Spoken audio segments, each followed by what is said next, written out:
Bonjour chers auditeurs, l'épisode d'aujourd'hui parle de la peur. Toi et moi savons très bien que c'est une émotion que nous ressentons tous à un moment ou un autre de notre vie, car on ne peut pas contrôler ce qui arrive autour de nous. Et pour comprendre la peur, je t'invite à te poser cette question. Pourquoi la peur est-elle si forte, si dure à gérer ? Parce que notre mental a pour mission de nous protéger. C'est là où ça se passe. C'est pour nous protéger. La peur en elle-même n'est pas une mauvaise chose, ni un ennemi.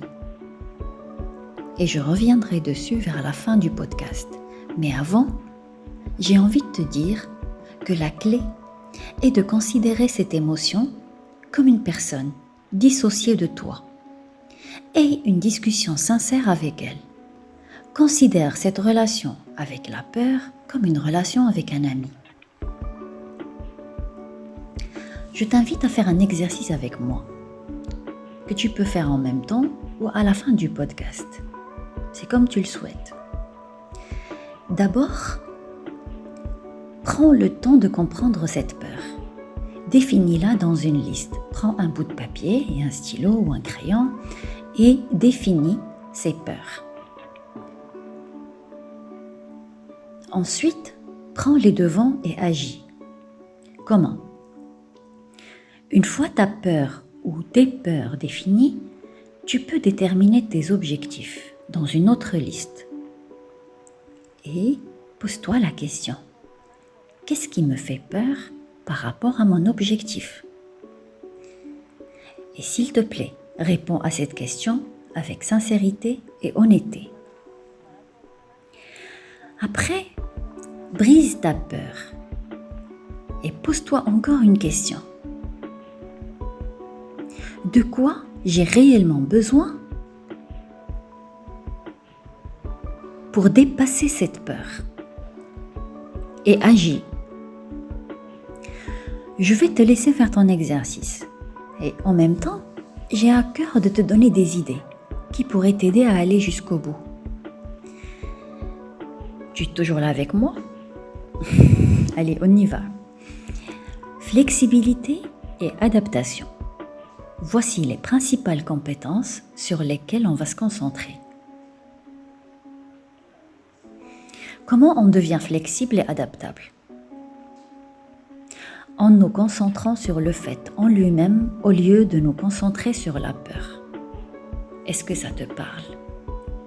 Très souvent, on oublie le fait lui-même et on se concentre que sur la peur, alors que ce n'est pas la bonne chose à faire.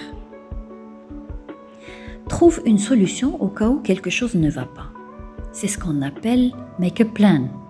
Toujours préparer un plan. Toujours un plan B, C, D, F, là où tu veux aller. Pourquoi ? La douleur sera toujours là, mais la panique dépend de toi. Et quand on n'a pas de plan, on panique. Sois ouvert et en paix, avec la possibilité que les choses pourraient être différentes le lendemain. Ça ne se passera pas toujours comme on le souhaite.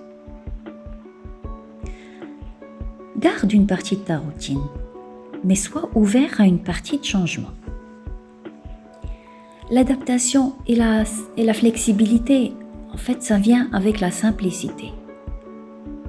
Et le meilleur moyen de briser tes peurs, c'est de les simplifier, relativiser, se concentrer, agir et aller jusqu'au bout. J'espère que tu as bien écouté et sinon, je veux te les répéter encore. Simplifier, relativiser, se concentrer, agir et aller jusqu'au bout. Je te conseille de travailler sur ce qui te manque en termes de compétences, connaissances. De cette façon, tu vas être mieux équipé face à la peur. Et si malgré tout, tu ressens de la peur, discute avec elle et remédie à la situation avec amour et bienveillance. Ne panique surtout pas et sois fier de tout le travail accompli. Car avec une présence quotidienne, en conscience, tu remarqueras tes progrès et tu ne peux qu'en être fier. Apprends à te calmer. Si tu ressens la peur, essaie de te calmer en respirant profondément et en te concentrant sur le moment présent. Cela peut t'aider à rester concentré et à éviter de paniquer. Visualise ton succès. Imagine-toi réussir à surmonter cette peur. Visualise ta réussite. Ça peut t'aider à te motiver et à te sentir plus confiant. Cherche du soutien. Si tu as du mal à gérer ta peur, cherche du soutien auprès d'un ami ou d'un professionnel. Tu sais, parfois, parler de nos peurs peut nous aider à les surmonter. Et je t'invite à te défier.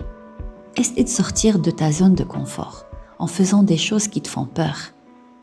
En défiant tes peurs, tu peux apprendre à les surmonter et à te sentir plus fort. Tu peux transformer la peur en une alliée, en une amie, plutôt qu'en ennemi.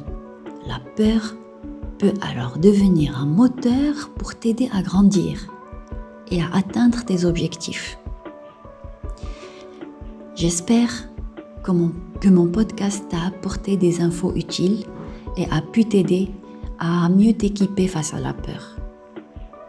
Je t'invite à m'écrire si tu as des questions et à liker ce podcast si tu l'as apprécié et à partager ma page. Avec tout mon amour, Inès.